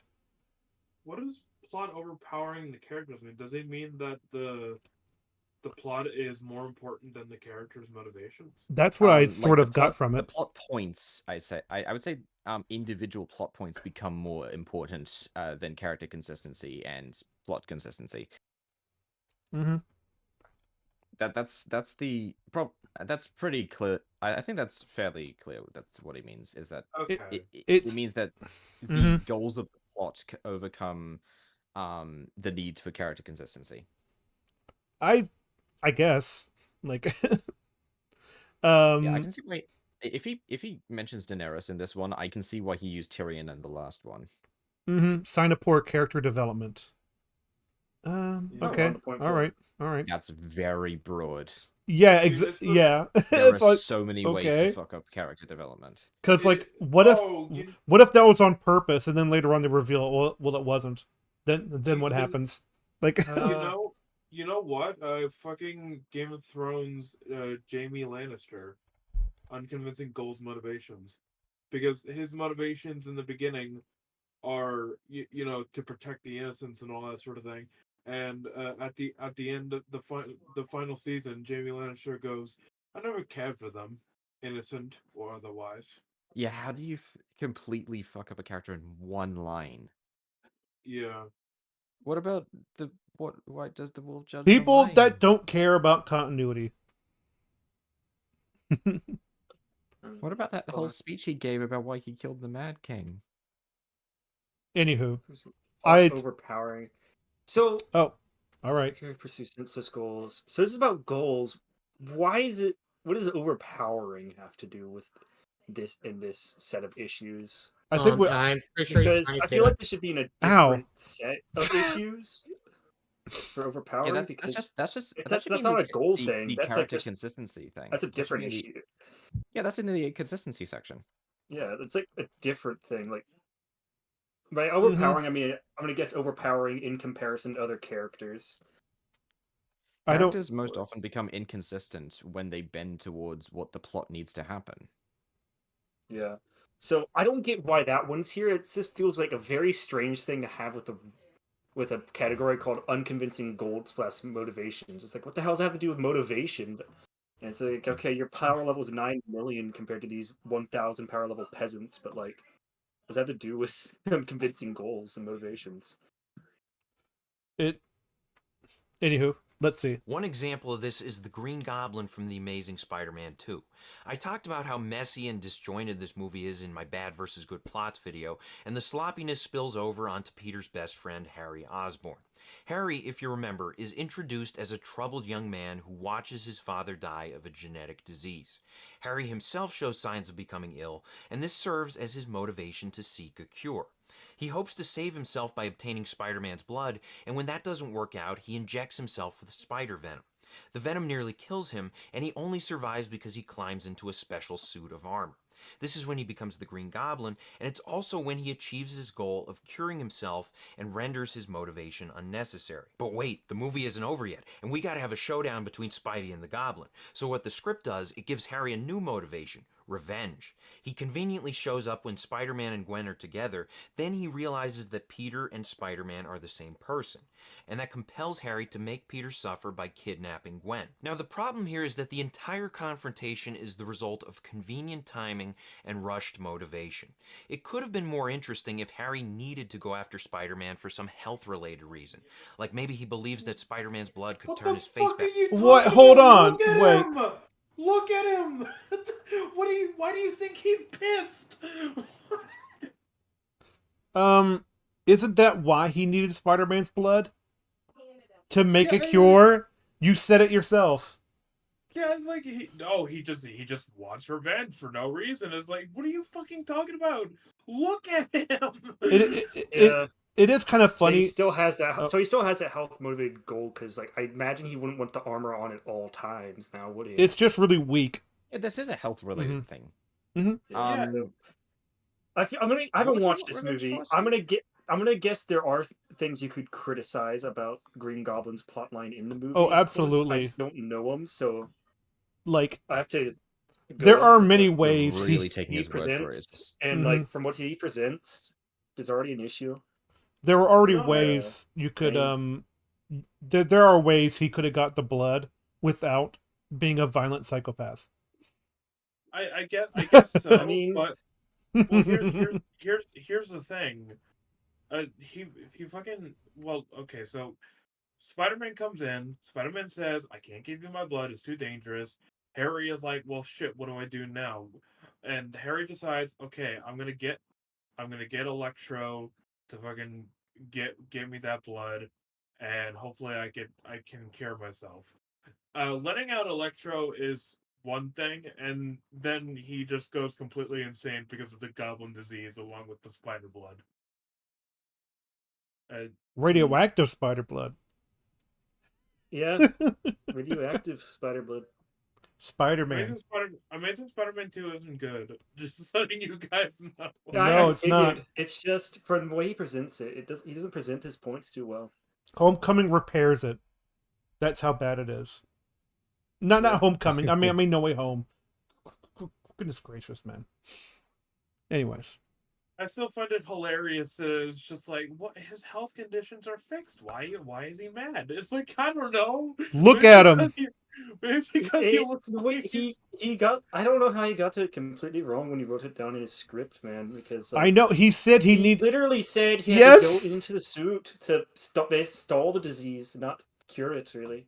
And he was like, "Oh, he's in the suit, therefore it stopped." I'm like, "Do you know what that says about him for the rest of his life?"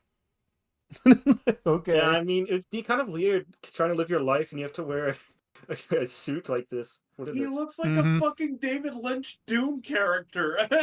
Yeah. Like, you know the social implications of him having to look like this at all times? It has effects on people. He looks like the Joker. Which one? The Dave Leno? No. David Leno. Not David Leno. Fuck. Wrong person. What's his name? David Letterman and Jay Leno fuse. Oh, do you mean Jared Leto? Yes. Ow. Yeah, that one. Good lord, I can't believe I made such a blunder. No, man, it's fine. David Letterman and Jay Leno fuse to become David Leno. Dave Leno. back to normal or something like that. That would be consistent with his established motivation. Instead, what we get is a finale that feels tacked on because the villain's motivation is tacked on. And the final reason... Oh, I guess we'll take his word on it. That seemed to be this whole video. yes, It's we like, will. oh, okay. Yeah, Taking his word on it.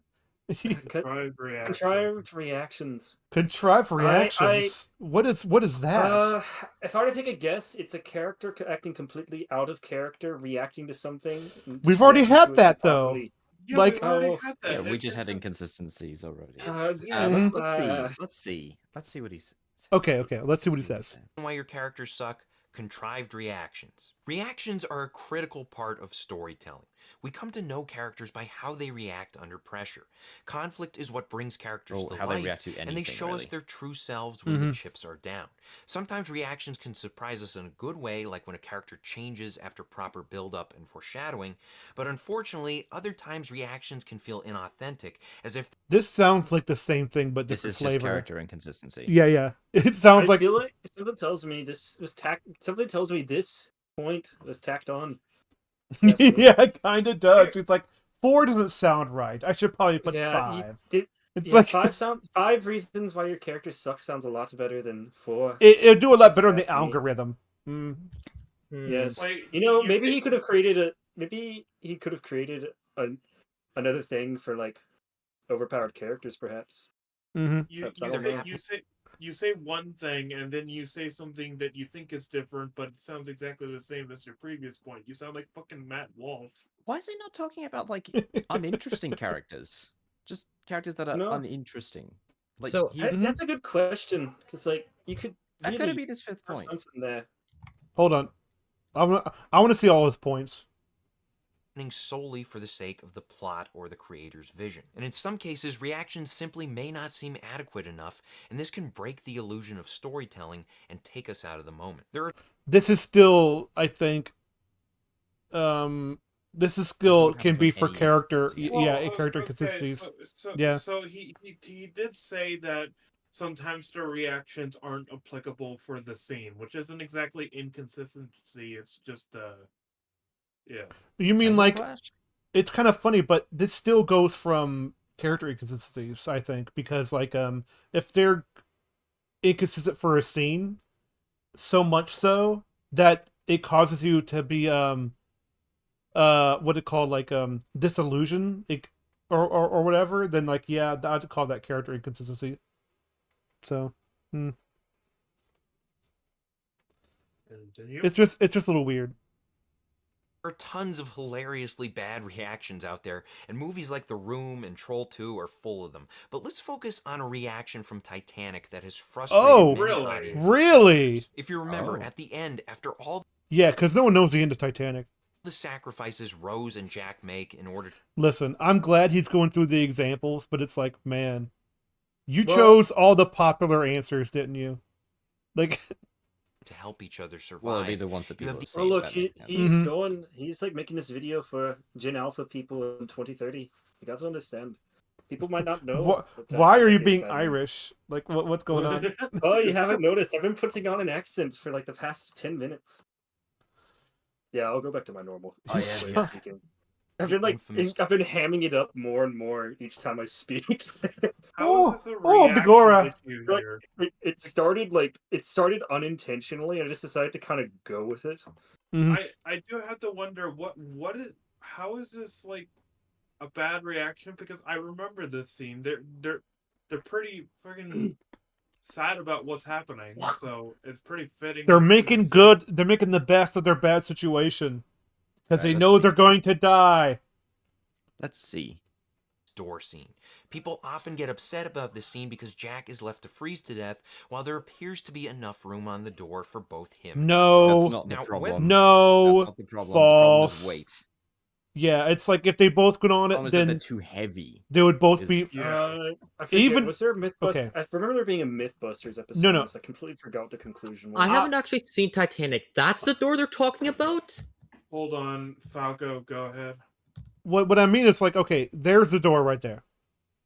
So, but it doesn't matter if it can support them both, because it will still go low enough that the water will spill over and freeze them to death quicker. Yes. So it's like you need to be able. She's trying to save her as much time as possible. It's like that's his. He's sacrificing himself to do it. Or for both him and Yeah, Rose. I haven't seen that scene. That's what people were complaining about all these years? Yes. No, there isn't enough room. Yeah, there really isn't. I don't think there is anyway. So. Now, I mean, whether at the or not- very least, it wouldn't support both of their weights enough. Like you said, it wouldn't support both of their weights enough to keep them above the water. Yeah, exactly. Yeah. Well, hey, you could take the coldness of the water as extra caloric loss for the sake of health, don't you think? I don't know. I'm just gonna move on. At least our bodies are above the water. Yes, but Jack, I believe my hands have hypothermia right now. I don't think I'm doing so well. Right, my hands are like the flesh upon my hands are turning black, Jack. Ha ha ha ha. That's alliteration. Oh, Not the boy. door Oh, would does have this sunk. count? Does this count as blackface now, Jack? My hands are black with frostbite. Ton- let's hear him out. Time to pick cotton, Jack. Oh. Whether or not the door would have sunk under their combined weight is beside the point. The problem here What do is you mean the it's lack of No, hold on. Just let him finish. effort. The characters basically find the door, make one attempt to get on it together, and that's it. No more trial and error, no desperate solutions, just one clumsy attempt, and they react by Okay. I really don't like this. Because, They're tired. yes, they're tired and mentally exhausted. They just went through one of the most horrifying experiences they've ever been through. And you expect them to try it again? Like, Not only that, oh, they'd be physically exhausted due to how cold that water is. Your heart would be burning calories like a madman. Okay, I'm about to use a real life example to compare why his point is stupid. So this is be gonna careful, sound- okay? You're online. Yeah. So think about the attack on the Twin Towers, right? You had the fact that two planes just crashed into the building, and then we know that later on the buildings soon collapse, and the people are trying to get as much people out of that tower as possible. But there were Okay. some people who just couldn't get down. All right, they couldn't get down the tower, and there probably wouldn't have been enough time for them to escape. So what did they do? They fucking killed themselves because they have no other option. It's Yeah, they just like, jump out. yeah, And it's they- unclear if they were like just taking the easy way out of life, By the way, or if they were just desperate enough for an escape to do that. Susan, Yeah. Susan, we do not support this, okay? Listen, I denounce it all. All right? yeah. Oh wait, is somebody saying Wait, that? hold up. Falco, Susan hasn't been the CEO of YouTube for over a year, and she's actually dead. So Listen. wrong person. Oh, sorry. Freaking YouTube, okay? Google, all right? Google CEO, whatever your name is. I don't know. But Hold up. I just said Susan out of habit. Oh, Listen, Fair okay. enough. but I thought anywho, but like we're just talking about it. It's now hypothetical, okay? Yeah. I want to make it very clear. I am not saying that they should have killed themselves. All right, I am not saying that. I'm just comparing. Suicide's not the way out, okay? That people in desperate situations will either be tired or they will just accept their fate. Or Alright, or they'll take the easy way out. Like yeah. even though it's very I knew hard Susan to is take called the easy Neil, way by out. the way. You Yeah, just Neil- guy called Neil Neil. Mahan. Neil. Mohan, I don't know how to pronounce his name. Neil, we do not condone this. He's a board member of 23andMe. Listen, okay, the tides are turning, okay? Look at look at Facebook as an example, okay? We're fine, okay? Why is it that this specific group in particular, us, why can't we just never escape 9/11 conversation? That's you. You did that. So I was gonna use like there are plenty of The reason examples. why I'm saying never forget is because we can't stop bringing it up. That's right. Yeah, Froggo, I had to do like a double take when you're like, let's compare to a real life examples. So the Twin Towers. Yeah, I like heard that. I heard that. I'd I be was like, listen, in the Two Towers, there was. Oh man, Frodo was gonna do it. I swear. This reminds me a lot of Karl Marx. Karl Marx. It's not exactly like that because I know. need to hear what Listen, Frodo had to say. Or at least Frodo had it's just a meme, okay? I'm just fucking thinking of like Saruman walk into his tower, and then Greener Wormtongue runs up to him and is like, "Sir, an eagle has hit the second tower." An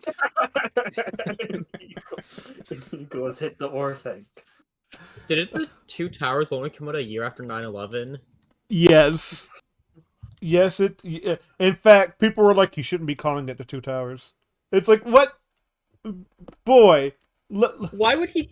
Hold on, it's one of the most famous trilogies of... Like, one of the most famous book trilogies of all time, even before Peter Jackson adapted it. Of course it is, but people are dumb. You have to forget the mass public are like, hey, wait a minute. It's like, yeah, whatever. Nobody cared. Nobody really cared.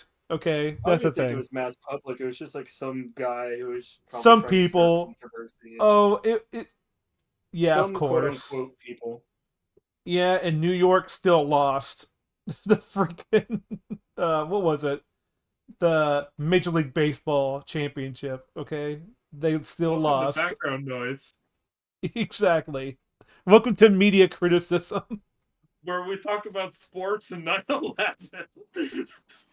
Well, I mean, they talked about Spider-Man earlier, so we're close to New York. Yeah, how close are man? I'm kidding. All right.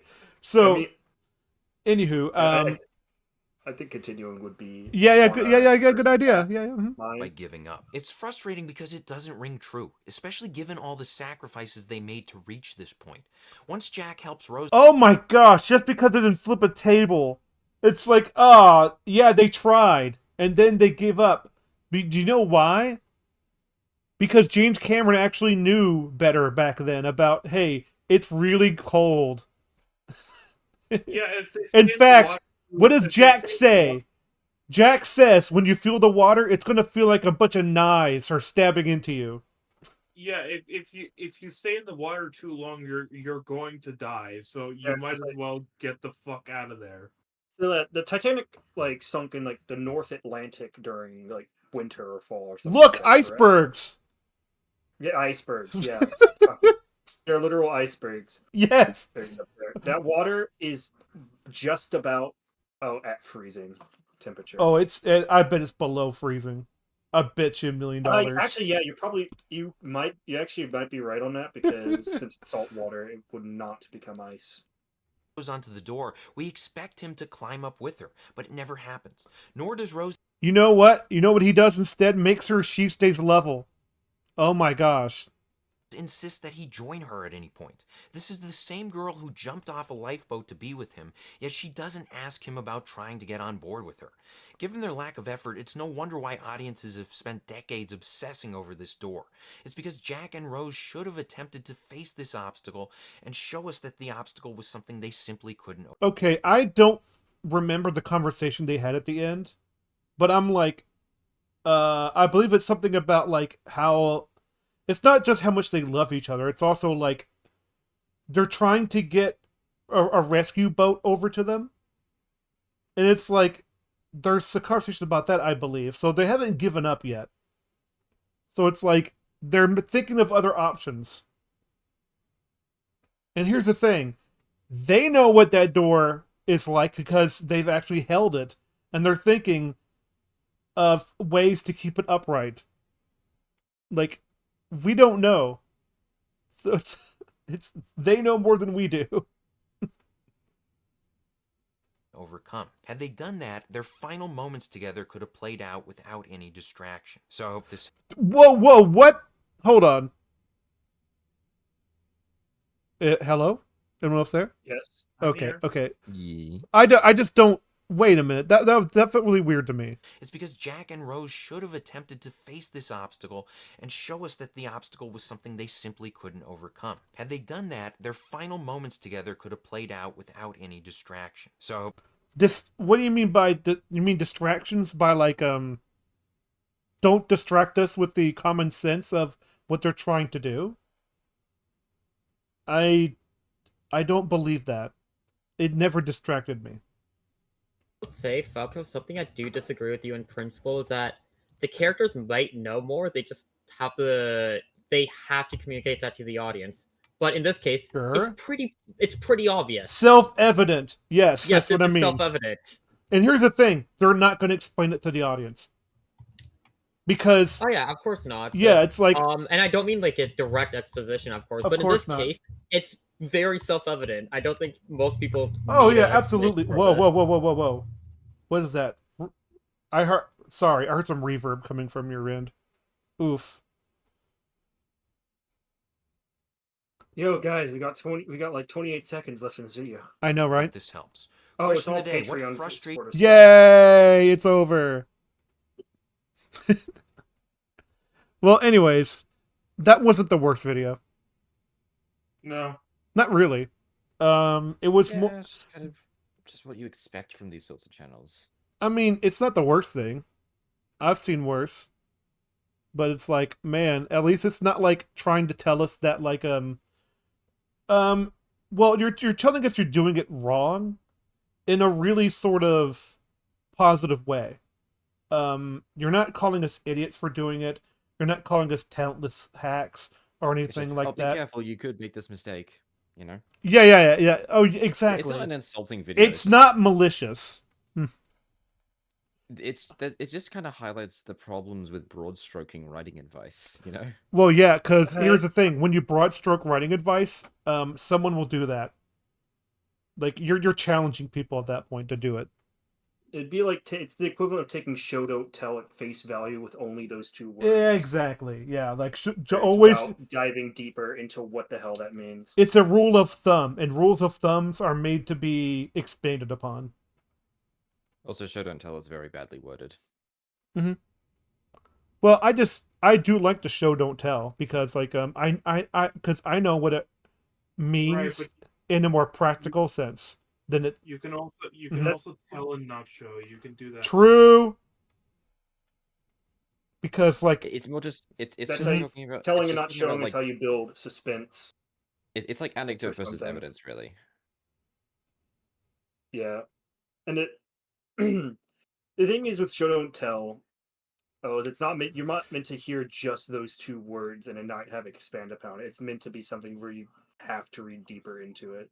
What if you do both? It's just a lot of people simplify it to just say show don't tell and don't explain. Explain it, yeah, because it's like which makes sense for in most circumstances, because if you're in generally, this also goes into the audience that a video essay or video might be made for, because if the audience is in the know, the essayist is not expected to tell them what that means. Oh, you know what this reminds me of? That Netflix sort of document where it tells that like they're gonna do more shows and writing there during and where they're gonna explain everything. Ooh. It's like because like people who often watch Netflix are doing something else, so they need it explained to them because they're not watching it really. Wait, if that rule was applied to Netflix Avatar: Last Airbender, that explains. Isn't it? Explains everything. Doesn't it though? It's like yes. If that's the rules they applied to it, it's like, oh, no wonder it turned out the way it did. Yeah, because what I don't understand is audio descriptions already exist. Just add more audio descriptions to existing products instead of just making them worse as they come out. Or like host more podcasts, make a partnership with TED. Or, just make audio dramas. Right? Audio drama. The issue is, I don't know why people don't listen to fucking audio dramas if they want to have sound in the background. I'm gonna be honest. I want to in fact, that's something that I'm surprised more people don't listen to. I think mostly because it's mostly filled by people who listen to audiobooks or put on Netflix. Oh yeah, audiobooks. Yeah, that's another thing. And not just that, like there are like dubs of like stories, like from comic books, and like also on YouTube. It's like, yeah, of course, you could do that too. Like, but again, it's like Netflix, the place where creativity is going to die. All right, Carlumba. So, yeah, I'm amazed that Family Guy isn't on Netflix. Family Guy isn't on Netflix. Like, seriously, Family Guy, stop explaining your jokes. You understand that that makes them not funny, right? Oh, it. Hey, this reminds me of the time when I met Peter Jackson at a bar and he explained a joke to me in too much detail. I just do not like their format of cutaway gags in general. Family. I've never watched much of Family Guy. The first 3 all I know seasons is are that great. From what I've heard, supposedly season 1's good. Mm-hmm. I can't. Family That's Guy all does I've heard. have some funny jokes sometimes. Like the I Did Not Absolutely. Care for the Godfather is genuinely very funny. Oh, absolutely. It's like it insists upon itself, Lois. It insists. Yeah, it's almost like they remembered to tell a joke. They had good writers. Yeah, well, Seth Or the good MacFarlane writers can't. became poor. He can't act. Okay. It's just a factory TV show. Oh, absolutely. That's all Family Guy is now. It's what The Simpsons is. Yeah, they copied The Simpsons formula. They really didn't. A lot of Family Guy is cutaway the modern gags. Simpsons formula. Mm-hmm. Like even modern Simpsons formula generally conforms to a narrative more than Family Guy does. Yes, there are narratives at Family Guy, but it's still pestered by cutaway gags that Simpsons doesn't do. Well, what I mean is more of a Even if the general jokes are statement weak. of like unfunny things happen. I guess I don't know. It's like how can I say? It's like the family revolves around one issue, and then that issue gets overblown. It's like, yeah, welcome to every like Family Guy and Simpsons episode.